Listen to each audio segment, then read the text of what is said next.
Hello বন্ধুরা, তোমরা সবাই কেমন আছো? তো দেখো, আমি সকাল সকাল রান্না বসিয়ে দিয়েছি। আজকে না আমি শ্রাবণ মাসটা নিরামিষই খাচ্ছি, তার জন্য বেশিরভাগ নিরামিষ রেসিপিটাই করছি। তবে অন্যদের জন্য আমি নিজে একা নিরামিষ খাচ্ছি, অন্যরা তো মাছ খাবে না, সবাই তো আর সমান না। যাই হোক, এদিকে দেখো আমি উচ্ছেগুলো লম্বা লম্বা করে কেটে নিয়েছি, আর এদিকে ডালের বড়ি হালকা করে ভেজে নিয়েছি। তারপরে কড়াইতে তেল দিয়েছিলাম, তেল দিয়ে তারপরে দিয়েছিলাম রাঁধুনি, শুকনো লঙ্কা আর গোটা তেজপাতা ফোড়ন। আর এদিকে দেখছো মশলাটা আদা রাঁধুনি বেটে নিয়েছি, আর সব লম্বা লম্বা করে এভাবে যত সবজি ছিল কেটে নিয়েছি। উচ্ছে আমি আলাদা আগে ভেজে নিয়েছি, কারণ উচ্ছে একসঙ্গে দেবো না। আর এদিকে দেখো অনেক দিন পরে বৃষ্টি মানে একটু ধরেছে, রোদ উঠেছে, আর এই বছর তো প্রচুর বৃষ্টি। যাই হোক, দেখো সবজিটা আমার কষে গেছে। তারপরে আমি আদা রাঁধুনিটা বাটাটা এর মধ্যে দিয়ে দিলাম, আর মশলা ধোয়া জলটা এভাবে দিয়ে দিলাম, দিয়ে নাড়াচাড়া করবো।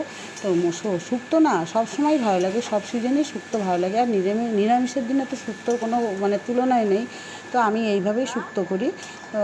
আর হলুদ দিইনি, শুক্তোতে অনেকে হলুদ দেয়, অনেকে হলুদ দেয় না, তবে আমি বেশিরভাগ শুক্তোতে হলুদ দিই না। তো মশলাটা কষে গেছে, তারপরে আমি দিয়ে দিলাম জল, তবে জলের পরিমাণটা একটু বেশি দেবো, কারণ ঝোল ঝোল খেতে খুব ভালো লাগে। তো আমি এইভাবে আজকে শুক্তোটা বানালাম। তো দেখো হয়েই গেছে, তো একটু ফুটলেই নামিয়ে নেবো। আর বড়ি আর উচ্ছেটা আমি একসঙ্গে ভেজেছিলাম, সেটা আমি এখন দিয়ে দিলাম জল দেওয়ার পরে। এবার একটু ফুটলেই তারপরে নামিয়ে নেবো, নামিয়ে গরম ভাতের সাথে অসাধারণ লাগে। তবে ডাঁটা ছিল না, সজনে ডাঁটা থাকলে অসাধারণ লাগে। শুক্তো মেন হলো সজনে ডাঁটা। তো পেঁপে দিয়েছি, কাঁচকলা দিয়েছি, বেগুন দিয়েছি, আর দিয়েছি আলু, আর ঘরে যা যা যাবতীয় সবজি ছিল তাই দিয়ে আজকে আমি শুক্তোটা সারলাম। তো বন্ধুরা, দেখা হবে নেক্সট ভিডিও।